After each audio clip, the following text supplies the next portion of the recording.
L'emploi américain qui défie encore et toujours les lois de la gravité économique. Plus de 350 000 emplois créés au mois de janvier, 2 fois plus qu'attendu. Bonjour Véronique Riche-Flores. Bonjour David. Économiste et présidente du cabinet PrimeView. PrimeView, qu'est-ce que je raconte? RF Research. Je n'ai même pas réalisé. Oui, je sais, et on aime beaucoup Pierre Sabatier, mais rien à voir. On aime beaucoup Pierre Sabatier aussi. Oui. RF Research, bien sûr. Rapport exceptionnel, encore une fois, qui va pousser la Fed, on l'a compris, à prendre son temps avant de baisser ses taux. Donc on l'a compris, pardon, je le dis, c'est un peu balancé comme ça, mais c'est mort, il n'y aura pas, sauf problème grave d'ici là, mais il n'y aura pas de baisse de taux de la Fed sur le mois de mars, même si 20% des investisseurs attendent encore une baisse de taux. On se dit que ça aurait dû contrarier, cette perspective aurait dû contrarier les investisseurs, dont, avant le rapport sur l'emploi, la moitié attendait encore un geste monétaire dès le mois de mars. Tout ça aurait dû faire baisser les bourses.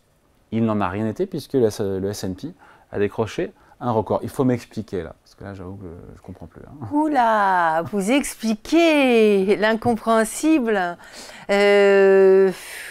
Non, il se passe des choses, c'est un peu la folie sur les marchés. On voit des évolutions de valeurs qui sont juste exorbitantes, à la baisse comme à la hausse d'ailleurs, sans réelle justification. Donc je ne suis pas sûre de pouvoir vous expliquer ce qui se passe sur les marchés aujourd'hui. On est tous un peu stupéfaits. Mon raisonnement est le bon. Le raisonnement, au départ, votre raisonnement est pour moi, les bourses auraient dû baisser puisque il n'y a pas de baisse de taux au mois de mars et que ça fait des semaines qu'on en parle. Ça fait un an qu'on attend ce fameux pivot et que c'est l'espoir, enfin c'est ce qu'on a effectivement mis en avant pour expliquer la résilience ou la résistance des bourses, hein, en disant mais ça ce sont les anticipations de baisse des taux, attention si les taux ne baissent pas, etc. Or là, tout nous montre qu'effectivement ce rapport de l'emploi est quand même une sacrée douche froide. Et en même temps, c'est une très bonne nouvelle aussi pour l'économie américaine qui, pour le coup, continue à croître, être solide. Alors, c'est peut-être une très bonne nouvelle. Ce qui est très troublant du point de vue de l'économiste, du macroéconomiste qui suit ces révisions incessantes des chiffres de l'emploi. On ne l'a pas dit au mois de décembre, 100 000 emplois de plus. 100 000 emplois de plus. Et finalement, vous avez, alors quoi? La raison, c'est quoi? Depuis le Covid, l'Office, le bureau du travail ne cesse de réviser ses programmes de désaisonnalisation. Vous savez que toutes les saisons, tous les mois sont pas égaux en termes d'activité économique. Donc, il est de tradition, effectivement, de corriger tout ceci, des effets dits saisonniers. Le Covid étant passé par là, l'administration américaine, pas seulement d'ailleurs sur les chiffres de l'emploi, n'a de cesse de réviser ses coefficients de désaisonnalité, de revenir en arrière, de faire une espèce de tambouille que plus personne ne comprend aujourd'hui. Vous remettez en cause la véracité des chiffres, non?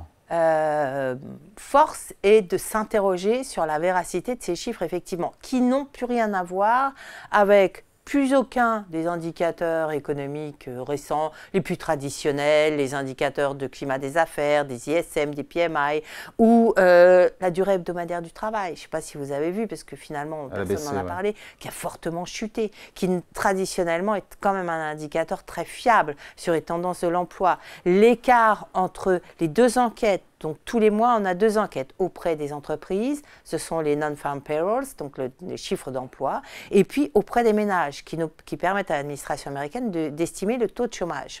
Normalement, alors, il peut y avoir des écarts ponctuels, mais alors là, les écarts depuis 18 mois, c'est plus des écarts, ce sont des océans qui nous racontent 2 histoires différentes. L'enquête auprès des ménages est fidèle à peu près à ce qu'on avait ces derniers temps, c'est-à-dire une création d'emplois qui décroissent aux alentours de 30 000, pardon.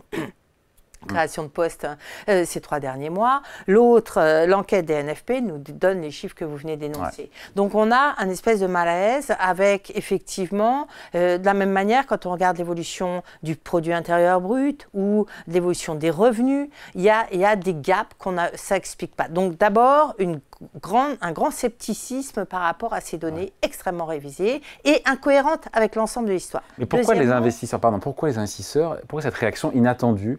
C'est la psychologie des marchés qui ont décidé que tout allait bien. Alors, première conclusion, on a envie de dire, les conditions monétaires sont peut-être pas aussi restrictives que ce qu'on a en tête et ce qu'on dit, qui appellerait à une réaction imminente de la Fed. J'ai l'impression que ce que nous disent les marchés, c'est qu'il y a une relative aisance encore, beaucoup de liquidités et de fait des marchés qui résistent pas mal. L'autre raison, c'est comme vous venez de l'énoncer également, bah finalement, très bien, l'économie va bien.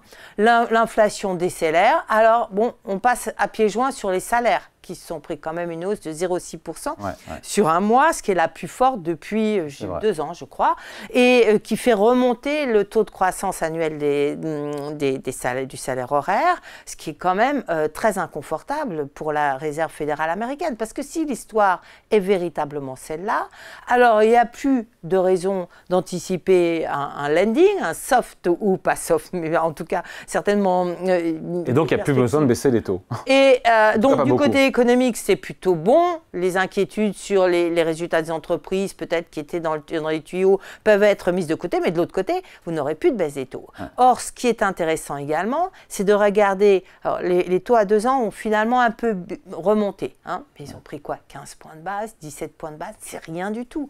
En gros, ce que nous disent les taux à 2 ans, c'est que les anticipations sur la Fed ne bougent pas à 2 ans. Hein. Donc, très bien, la Fed ne va pas baisser tout de suite, mais elle baissera autant, voire davantage plus tard. C'est ça. Donc, voilà, on comprend bien que cette histoire-là, elle est extrêmement complexe, elle va dans les 2 sens, mais finalement, pour être véritablement rassuré sur les perspectives américaines, on n'y arrive pas. Soit la Fed ne baisse pas et elle finira par baisser parce que ça aura un coût économique majeur. Après, c'est vrai que pour les marchés, on se dit que le meilleur scénario, c'est peut-être plus une économie, je ne sais pas, une économie américaine qui est plus forte avec moins de baisse de taux, ou une économie américaine qui est un peu plus faible avec plus de baisse de taux. Mais bien sûr, le scénario économie idéal... américaine plus forte, moins de baisse de taux, plus faible, plus de baisse de taux. Disons-le, le scénario idéal pour les marchés, ce n'est pas une inflation à 2, c'est plutôt une inflation entre 2 et 3%. Déjà, ce qui donne un peu de gras au chiffre d'affaires, etc. C'est bien évidemment une économie américaine qui arrive à faire face à des taux d'intérêt aux alentours entre 4 et 5%, disons. Voilà. Ça, ce serait le scénario idéal. Mais dans ce cas-là, on ne voit pas comment on alimente une reprise. Déjà, c'est quand même une thématique qui est très importante sur les marchés. Cette reprise cyclique, on ne la voit pas. On ne voit pas comment on peut avoir une repentification de la courbe des taux qui est également très importante pour cette logique, cette approche cyclique. Et in fine, la réalité, c'est qu'on n'arrive pas à boucler un scénario comme celui-là, ou alors il faut, et ça ce sont les paroles de Jérôme Powell, il faut continuer à faire enfler la dette publique dans des proportions qu'aucun économiste n'arrive à intégrer fondamentalement. Véronique, je reviens à cette idée encore une fois que les marchés se sont quand même bien trompés, à court terme en tout cas, sur le timing de la première baisse de taux. Ça aurait dû faire corriger les bourses et ce n'est pas le cas. Comment on résout, encore une fois, je reviens à ma première question, sur cette énigme de cette réaction des marchés qui est positive, alors que c'est une mauvaise nouvelle puisqu'il n'y aura pas de baisse de taux avant a priori le mois de mai. Je crois que fondamentalement, on ne la résout pas, sauf à considérer qu'effectivement, les marchés dysfonctionnent.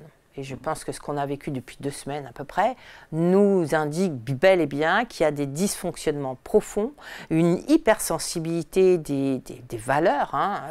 Encore ce matin, alors bon, Atos, c'est un cas un peu particulier. On en parlera demain. La liste commence à être longue, effectivement, de soucis, dans un sens comme dans un autre. Une valeur méta qui enfle de 200 milliards en une journée. Voilà. Des choses qui sont... qui interrogent ou qui accentuent l'inquiétude qu'on peut avoir sur des phénomènes hyper spéculatifs qui deviennent complètement non maîtrisés aujourd'hui.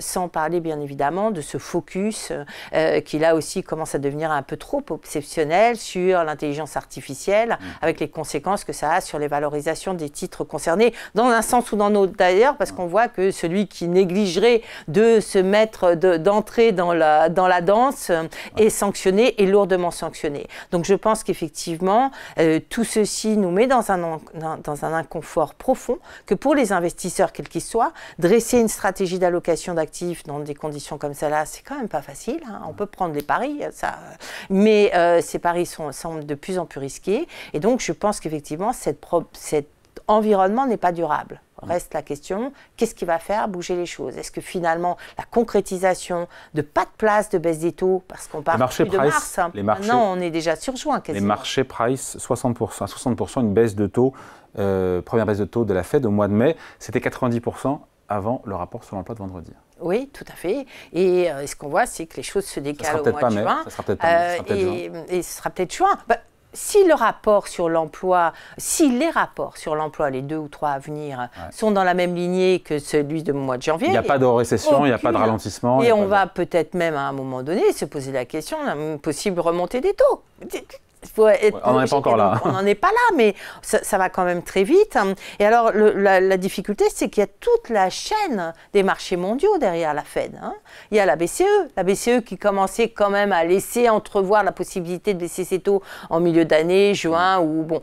Là, qu'est-ce qu'on dit? Si la Fed ne baisse pas ses taux avant le mois de juin, voire un peu plus tard, tout est remis à plat. Les marchés émergents, les marchés des matières premières, vous savez quand même que le pétrole a réagi un peu mal. Alors, c'est peut-être encore un soubresaut, mais enfin, on a l'impression qu'effectivement, le maintien des conditions monétaires telles qu'elles sont aux États-Unis, plus longtemps que prévu, se fera pas sans douleur, au moins dans le reste du monde. C'est ça. Et sur les marchés actions, on finit là-dessus. Est-ce que les marchés actions peuvent poursuivre leur hausse si Jérôme Powell et la Fed décalent en mai, en juin ou après les premières baisses de taux? Ça paraît extrêmement compliqué, surtout quand on voit vu ce qui s'est passé là depuis 48 heures, on se dit que c'est possible. Oui, effectivement.